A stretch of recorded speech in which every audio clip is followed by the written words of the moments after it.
I could hear trucks hit. A third fatality has been found. Bang, bang, bang. A deadly diesel-fueled fire. He lost control of the vehicle. The flames went really high. And it just started getting all crazy. Billowing black smoke above 8,800 gallons of burning gas. Metal, molten metal falling down. And another twisted tanker causing more toxic travel trouble.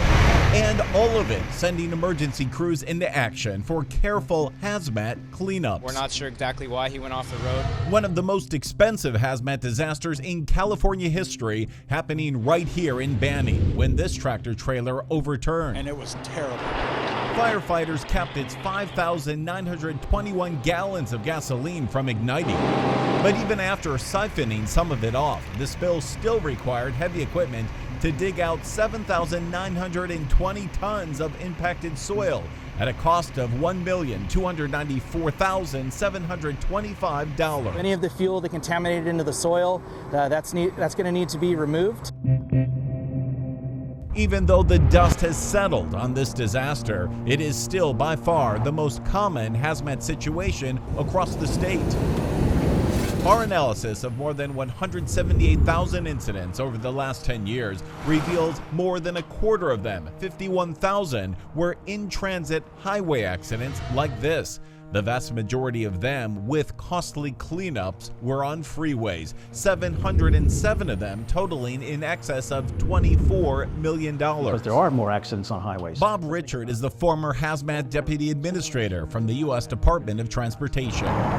And he says across the country, highway accidents are the biggest concern, far outpacing rail accidents. Our analysis of the DOT data shows there are 18 times fewer rail incidents than those on highways, and those rail costs were 8 times less for cleanup and damages. But think about it.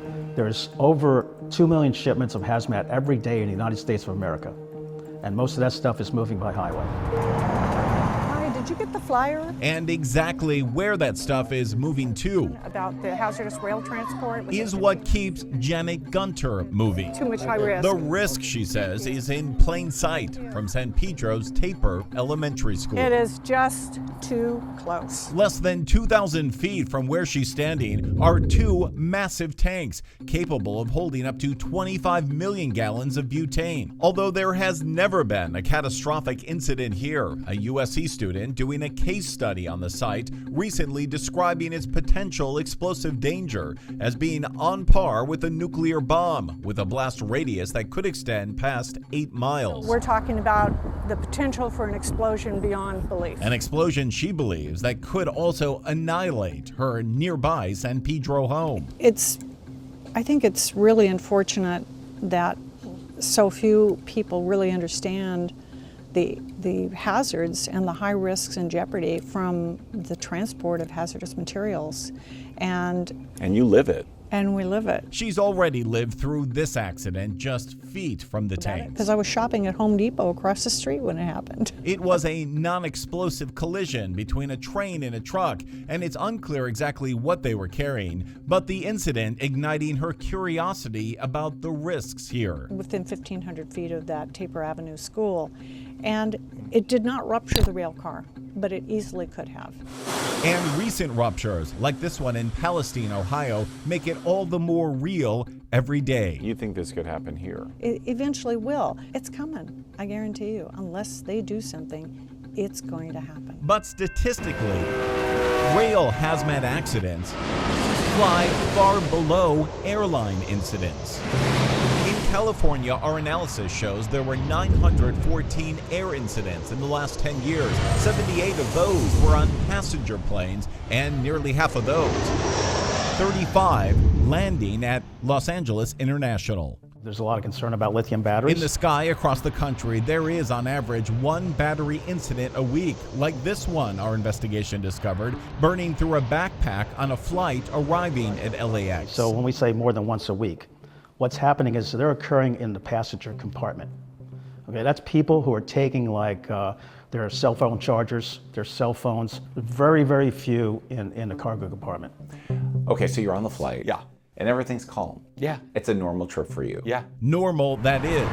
Until another passenger on United Flight 1756 bound for LAX came down the aisle with a burning battery. But then chaos breaks out. No chaos broke out. No chaos, Daryl Silver says, because the flight attendant knew exactly what to do. Grabs it out of the guy's hand, throws it in the bin, rips up some powder of some sort, tosses it in, somehow seals this bag, opens up the bathroom, throws it in and slams and locks the door. And I'm like, what'd you just do? And he's like, well, that's what we have to do. Open it up here. Some airlines, like United, do it with fireproof bags like these. Richard says he believes airlines are reasonably prepared. But you would put it inside this bag, and then you would close it with the Velcro. The data does show 0 airline hazmat fatalities in the last 10 years. The flight attendants are trained very well, and there are emergency kits that are available to deal with it. It may be why even those who have flown unharmed through danger still don't feel safe with both feet on the ground. What's more concerning to you? Highway safety is way more dangerous than me.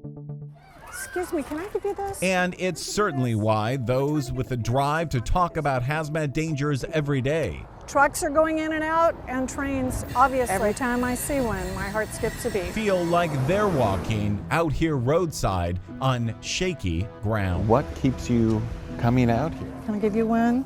I have a sense of urgency about this and a sense of responsibility. Thank you. And I want to see if I can make a difference. Trying to save everybody around here if we can. It's just this red flag, and I feel like alarms are going off. We just got to make a difference.